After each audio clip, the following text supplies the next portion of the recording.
been a weird week for climate change, hasn't it? What we had, we've had the South African coal lobby refusing to move to greener solutions. We've had the ULEZ stuff. We've had, you know, alongside the awful rebrand from Twitter to X, we've had another terrible marketing pivot in the way of, like, Lord Frost wanting to go from the climate crisis to this could be really good for Britain. So there's that also. I mean, it never ceases to amaze me the boundless optimism that these guys hold.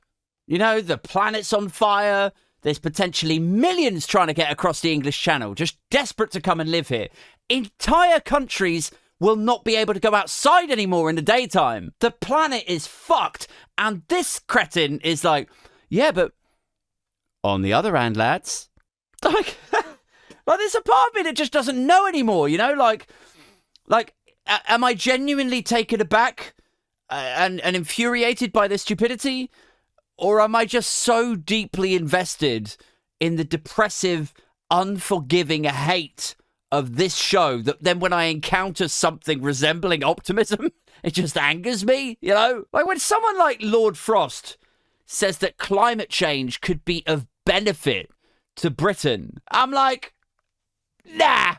Like, call me a pathetic, mean-spirited exclusionist, if you must. But I'm not sure Lord Frost, of all people, is in any position to opine over what is good for Britain. Like, Lord Frost?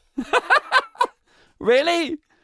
Lord Frost, ardent Brexiter. Like, we left the EU. It did untold damage to our country. Then he's involved in the negotiations, presumably to try to make things better. Like, he thinks the whole thing is going to be of benefit to the country.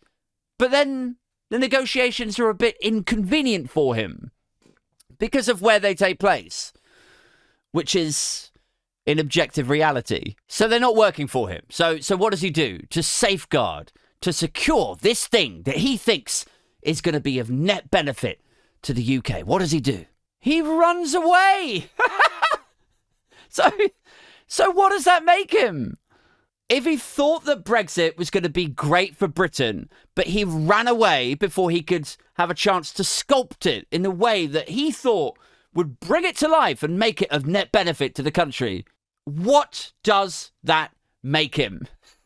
Either a deluded fantasist or a steadfast coward. Take your fucking pick. And now to have the gall to stand up there behind a podium and be like, oh, well, now I think this latest thing could be of net benefit to the UK. Yeah. Now I think climate change could be a benefit to Britain now. Like, why is anyone listening to Frosty?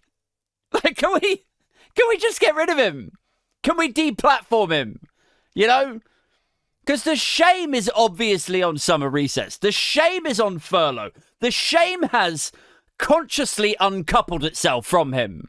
In fact, like, maybe that's it. Maybe, you know how we always talk about, like, oh, where is the shame?